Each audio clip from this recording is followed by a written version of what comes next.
All right, let's take another look at what we can do with classification. We're here in RapidMiner, and we're going to go to Auto Model, and we're going to bring in some new data, import new data. My data is in downloads, so downloads, and it's recent.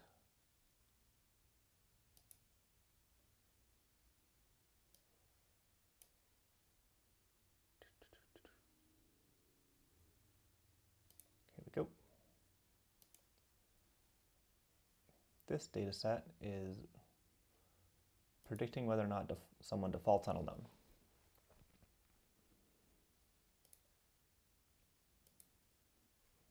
So here we go. We have how much their loan was for, where they live, credit history, and the Y means their status is good and that they're paying. N means that they have not paid. So that's bad. We have all this information, how much education they have, dependents, gender, marital status, are they self-employed, right? So let's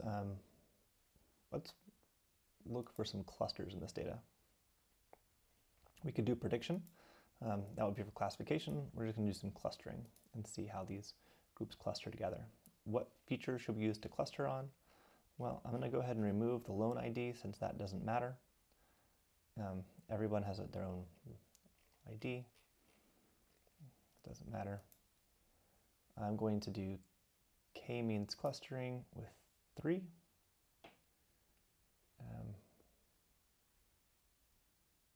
Well, I'm actually going to, and I'll do this.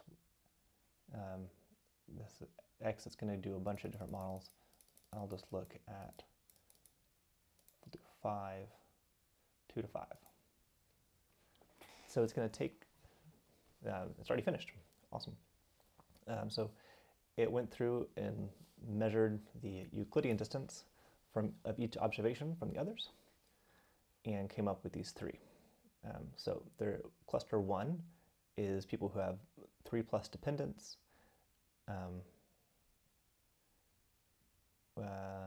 They have more dependents and they're female. That's some group. This group has different, it's kind of funny, it's like the same information. Gender is female, 3+ dependents, and dependents equals 1.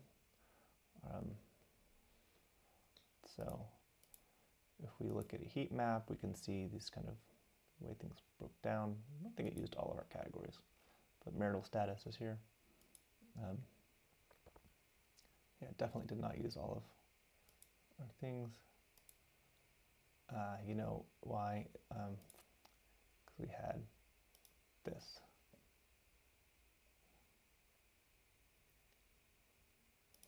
That's also why it was super fast. Didn't really change things much.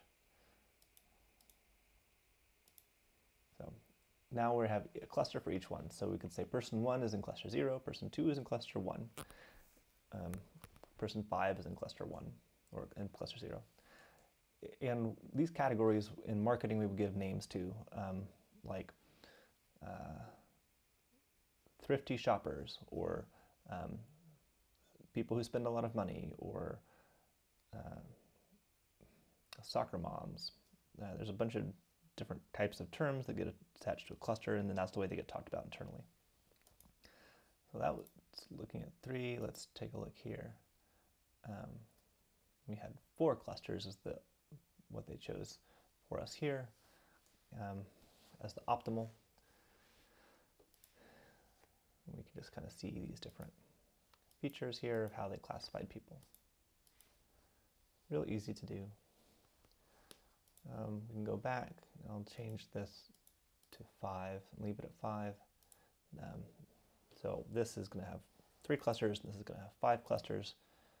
And the question is, which one's better? What you want is your cluster to be pretty evenly spread. Right here, and what I don't like about this one is that cluster 2 only has 91 people, and cluster 1 is very large. So by using 5 clusters, we get a little bit more even, each group has more than 100. Cluster 3 is still really large, but this is maybe a better model for us to use. You'll notice that it starts with cluster 0. That's just a convention in machine learning that you start with 0. So there are 5 groups, but you start counting at 0. Right? So that was very easy to do this clustering analysis to try and see how the data comes together. Let's go ahead and take the same data. Copy this. We can use that data set. And this time, instead of doing clusters, let's do a prediction. We want to predict loan status. Right, so there's about 1,000 people in this data set. 712 did pay their bills, and 269 did not.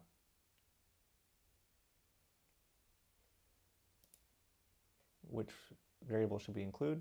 We don't need to include the loan ID. That's not useful. It's other information here. Looks like it is relevant. We'll keep it. This is asking which of the different methods that we should use.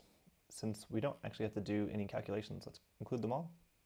The computer's going to do the work, and it's going to sit here, and it will just start going through and applying these models one by one. As it does, it will give us the results, and we'll be able to see the different metrics. So we're already done with naive Bayes. 15% of the time, the classification was wrong. It only took 12 seconds for it to actually come up with that answer. The GLM is next. We'll see what that is. It is about the same as the naive Bayes. And here we go, logistic regression. That only took 6 seconds to run, super fast.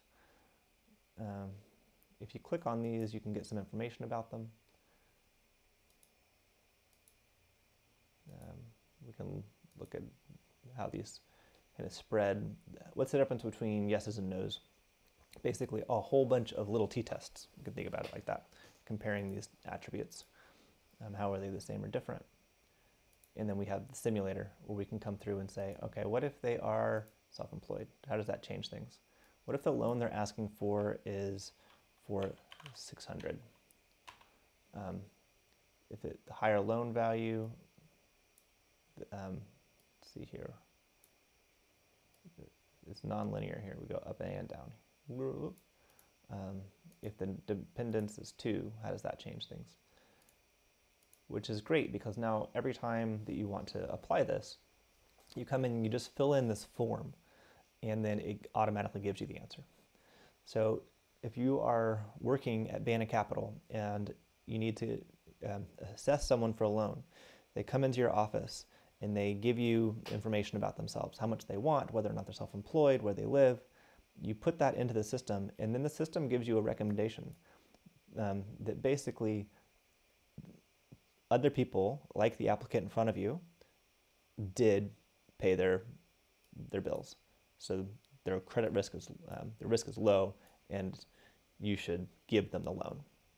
If, on the other hand, their credit history is 0, then they're a very high risk candidate.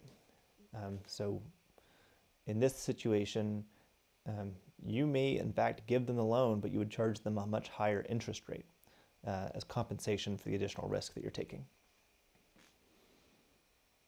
So what's nice about RapidMiner is this interface here where we can just move the simulator and see how it changes. Let's go back to our overview.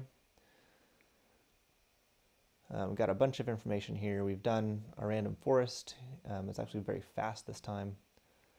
Our large margin is performing the worst. It's wrong 30% of the time. The others are right here around 15%. Pretty similar. So if they're all the same, if they're wrong about the same amount of time, then we might look at which ones are faster to deploy, because that's going to be cheaper for us to actually use. And you want this in real time. So we want to be able to give this to people in real time. So like when they call on the phone or they hit apply on a website, they immediately get a result. Okay, so we looked at clustering, how people go together in this data set, And then we also looked at the classification.